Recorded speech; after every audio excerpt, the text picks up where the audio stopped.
Ever had that one person who just couldn't stand to see you happy? No matter what you did, they had to one-up you, belittle you, or make you feel smaller. Yeah, that was Jessica Hill. And for years, she made high school miserable for me. But she had no idea that karma was waiting, right behind a brass trumpet and a college marching band.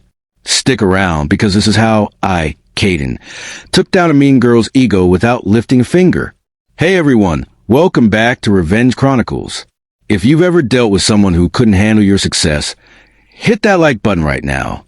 Because today's story is about poetic justice, slow, subtle, and deeply satisfying. I grew up in a quiet Midwestern town called Clearbrook, where football games and marching bands ruled every Friday night. Back then, I was just another quiet kid in the brass section. And that's where I met Jessica Hill. A year older than me, confident, loud, and absolutely determined to make sure everyone knew she was better. From day one, she just decided she didn't like me. No fight.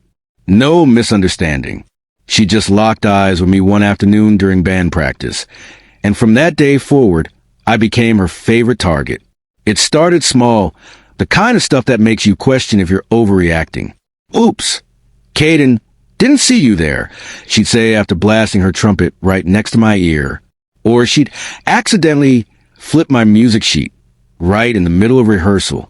The director never noticed, and Jessica always wore that smug little smile that said, "Yeah, what are you going to do about it?" In class, she'd one-up me constantly. If I got an A on an exam, she'd loudly say, "Oh, really? I got an A+ on my calculus test."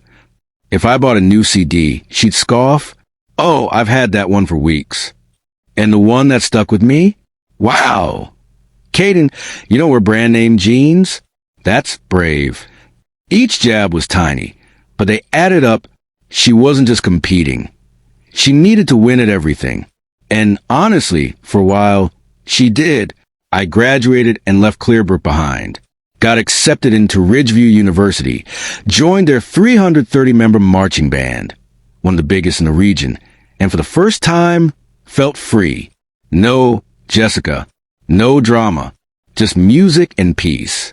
2 years later, I came home for Clearbrook's summer parade, marching band reunion, local food trucks, the whole nostalgic setup. That's when I heard a voice that made my stomach drop. "Well, look who it is, Caden from Ridgeview. Heard you're in their marching band, but it's not that big." Jessica, same tone, same fake smile. Still trying to win a game. No one else was playing. I smiled politely. "Actually, it's pretty big. About 330 members now." I said it casually, but I could see the flicker of surprise on her face. She tried to recover. "Of course. Oh, that's cute. I'm in the Pinehurst University Band. We just got invited to perform halftime for the Falcons, an NFL team." Her voice practically dripped with pride. And that's when my brain did something beautiful. I didn't plan it. It just happened. I smiled wider. "Oh, nice. We did that for the Patriots when I joined. But we had to turn it down this year, since we got picked to march in the National Independence Parade in D.C. You could have heard her ego deflate from a mile away. Her grin cracked, her voice stumbled, and then, "Oh, cool. I gotta go talk to someone." And just like that, the queen bee of Clearbrook buzzed right out of my life. That was the last time I ever saw her. No confrontation. No insults. Just one calm, honest sentence that completely shattered her illusion of being better. Years later, when I think back, it's not about revenge in a loud, dramatic sense.